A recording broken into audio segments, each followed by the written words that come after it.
Hi guys, and welcome back to the UK's human landscape. Today in lesson 8 we are going to be using some geographical information systems or GIS and some data to investigate in more detail the links between crime and deprivation in one of the areas that we've been looking at repeatedly so far. If you haven't yet subscribed to my videos, please do so by clicking the button down below. So today's lesson needs a lot of work on the computer, and you are going to need a normal computer with a normal browser. So if you don't have that, it's going to be a little bit difficult. We're also going to be logging in with an account that I will give you the password to. It's our school account, and these accounts are shared, so please, when you're saving your work, make sure that you are saving them with your name in the title. Final thing then is that this lesson is accompanied by more than just this video and the PowerPoint, which is very brief today, but also with an instruction worksheet which takes you step by step through everything I'm about to show you. Let's get on with it. So today's lesson on the index of multiple deprivation and crime is really looking at Stratford. Now, we haven't explicitly referenced Stratford before, but we have been looking at it in previous lessons because Stratford is located in Newham, which, as you worked out last lesson and the lesson before, is one of the places we're looking at because it is part of this huge inequality that we find in London. Newham is one of the most deprived areas in London, and we contrasted it last lesson with Richmond. Today, when we look at Stratford, we're zooming in on a much smaller area of Newham. And this area of Newham has undergone a huge amount of change and regeneration. And it's something that we're going to continue to look at because it is the location of our human fieldwork study. So we're going to visit Stratford. And so this lesson also helps us by providing some context to the areas specifically that we're going to look at. A quick reminder on the index of multiple deprivation then. This is something I've introduced you to already. And what you should understand by the word deprivation now is that it indicates a low quality of life. One way of describing this is to say that it is an inverse measure of quality of life. If you have a high quality of life, you are possibly not very deprived. And if you have high deprivation, your quality of life is relatively low. And we've said that it's influenced by a variety of factors, largely income and employment, but also education, healthcare access, and on the least part, crime, barriers to housing services and living environment. So what we're kind of looking at today is one aspect that's already included in the multiple deprivation index, but the most part of it is made up by income and employment, and so this is really where our contrast might play a role. So the area that we're looking at, if you wanted to go and look up indexes of multiple deprivation, you can find maps that look like this. And this is very similar to what we will be creating today. As you can see, the colour scale that's used here tells us that it's a chloropleth map. But one of the key things that we're going to be doing in this lesson is combining a map that looks like this with some crime data. So throughout this lesson, then, we're going to be using some software which is called Geographical Information Systems, or GIS for short. And GIS software is a way of transforming all of the different types of data that we can have on an area and combining it to get an interesting representation of the real world, but also to allow us to draw out new conclusions, to identify patterns in that data. So it's a really, really key geographical skill. The data set that we're using today and the software that we're using today is from ArcGIS. And ArcGIS is a program that we have a subscription to as a school. Now, the variety of ways in which you've used GIS without even knowing about it is really many. Most commonly, if you've ever checked when the next bus is arriving, or you've used Google Maps to look up the review of a place, that kind of thing is geographical information systems. But it's not just those. There are so many real-world applications for GIS that you may never even have thought of. For instance, military and defense organizations will use GIS to identify the locations of their assets, materials, troop movements. Meteorology and weather forecasting is a really important method of using GIS to help us track and predict different weather fronts. And you've seen this on the news, almost every day. This particular screenshot is from one of my favorite websites, which you can go to, which is called null.earth, and it's a projection of almost live data which is being streamed from satellites up in space, and it shows you, if you want to see it, wind movements, particulate in the atmosphere. It shows us the total amount of cloud water or precipitable water, loads and loads of different interesting pieces of data about our Earth. And much more recently, but a totally valid use of it, of course, has been this very noticeable tracking the spread of the disease. So this particular image is tracking the spread of coronavirus. It's something that my students will have looked at even months ago when it was just emerging in China and beginning to spread.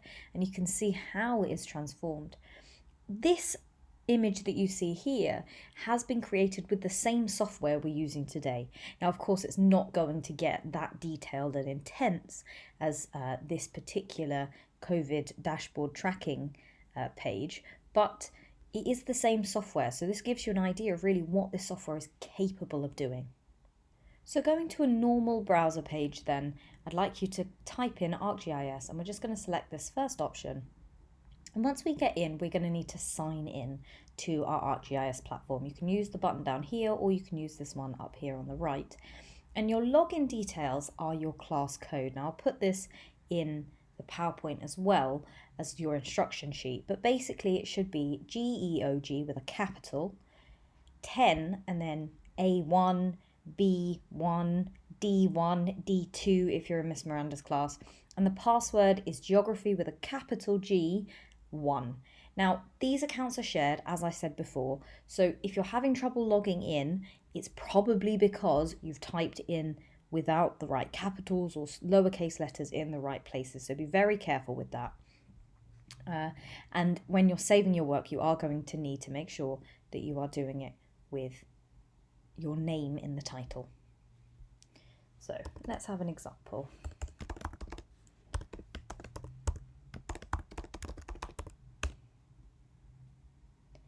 So now that we are logged in, we're going to click up here on map, and that's going to take us to a map of the world, but we're going to zoom in on the United Kingdom and on London in particular, in East London where we're looking, which is in Stratford. So you'll know you found it when you can see the Olympic Stadium and the Olympic Park over here on the right hand side. Just going a little bit more. So where we are now on our map, we are surrounded by a variety of different things that we can do. And one of the things that we can do is change our base map. Now, I'm not going to change it for now. I'm going to leave it on this topographic format. But if I wanted to, I could change it to a variety of different backgrounds. The next thing we're going to do is we're going to go back to your task. In the classroom, I had given you an additional attachment, which was this data. Now, this data, although it looks like a spreadsheet, is in fact a CSV or comma separated values file. And this is the format that it needs to be to import it into our map. Now, somewhat annoyingly, you're going to have to open it up in a new window, like so, and then you'll be able to download it. And once it's downloaded, it all becomes nice and nifty. We're going to go back to our map and we're going to drag our downloaded data and just drop it into the map. And it's worked out from the data we've given it where each of these crimes has taken place. Now, if I go back to the data sheet, just to have a little look at some of the information that's in there, we've got longitude and latitude. And of course, that location data is telling the GIS software exactly where to place each crime dot, okay? So each crime that we can see on our map is corresponding to one of these longitude or latitudes.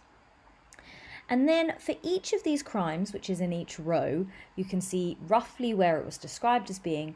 This data is all from January 2020, and I literally just downloaded it from the police website this morning. And then the crime type and sort of some status stuff, and then its location. And we have here about 360 entries, or 360 crimes taking place in January. So going back to our map then, we should notice that we have a key given to us down here. This software calls the key a legend, somewhat annoyingly. And the key is being given based on the area or the ward in which the crime took place. Now, because we're looking at it on a map, that's not super useful. So we're going to change the attribute over here on the left that we are showing.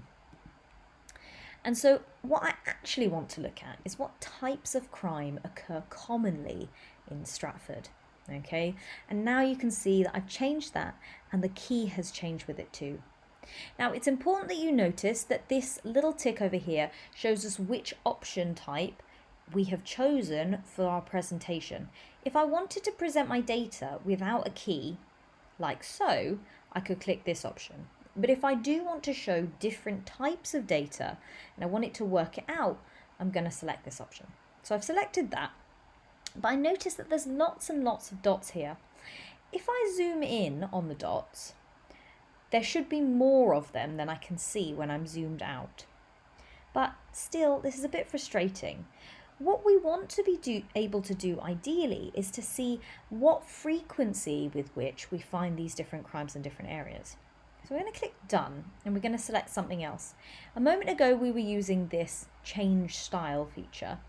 Now we're going to look at this cluster points feature.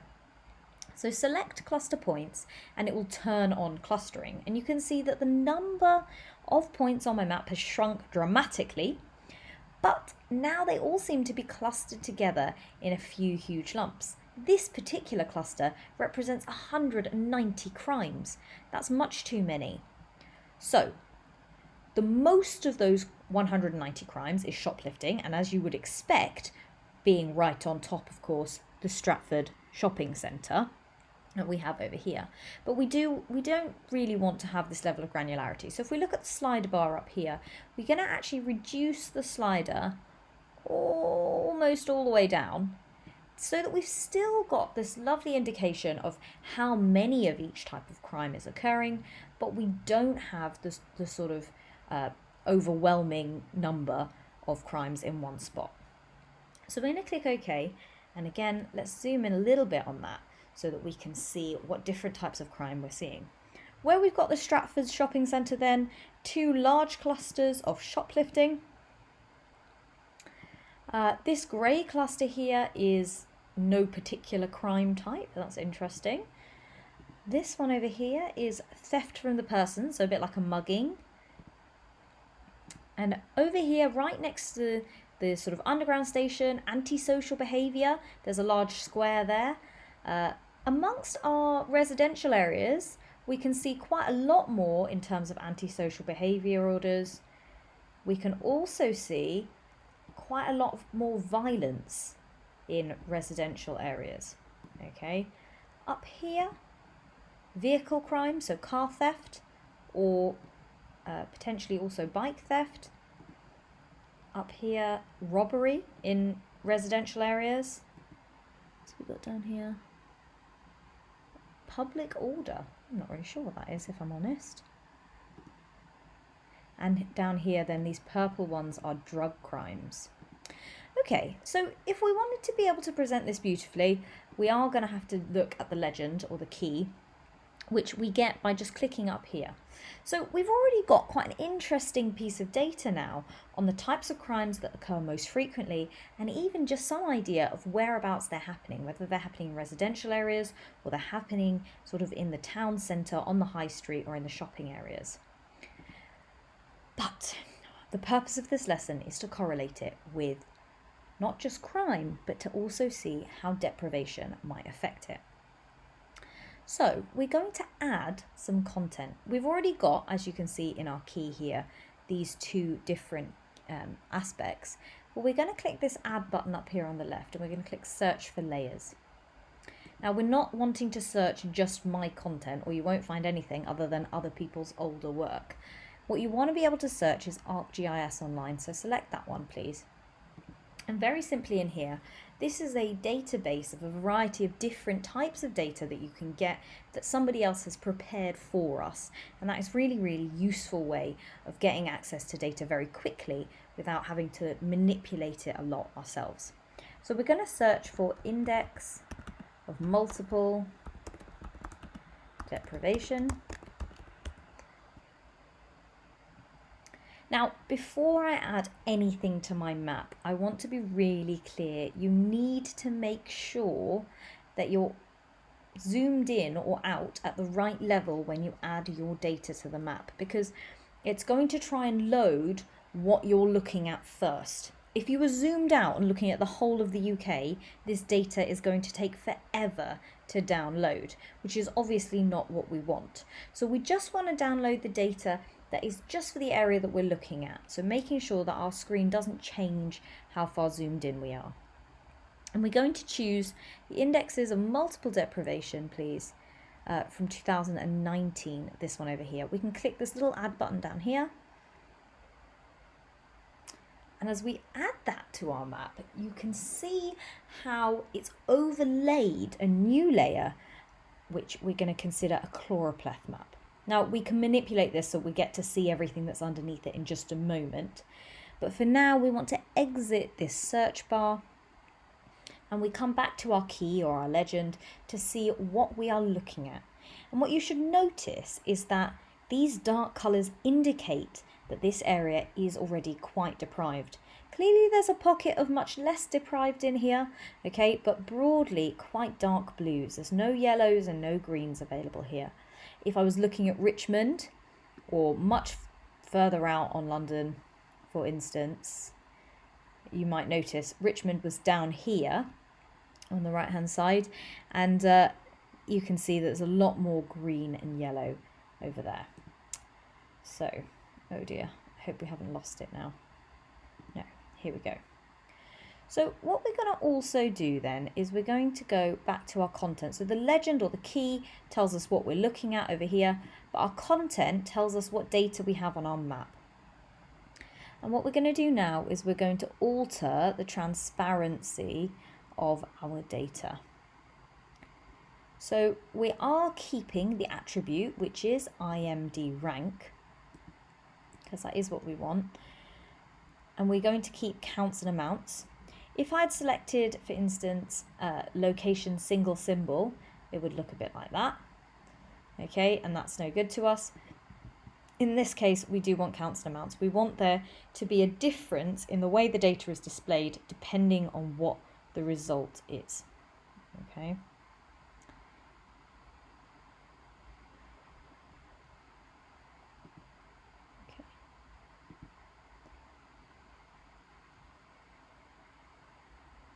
Okay, if you don't put at least one tag, it won't let you save it. Lord knows why. Okay, so we just save that there then.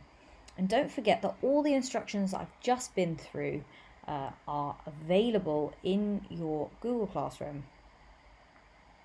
In this worksheet, there is instructions step by step for everything that I've just shown you. Okay, so all those exact same things are in your worksheet. Finally, then, you do need to make sure that you have done your 5 questions on the worksheet in response to some of the things that we've discussed here and the process that we've gone through. There is a homework that is due next lesson, which we will be checking, but for now I hope you found this lesson a bit interesting, a bit unusual and quite active as well. Guys, I'll see you next lesson. Bye bye.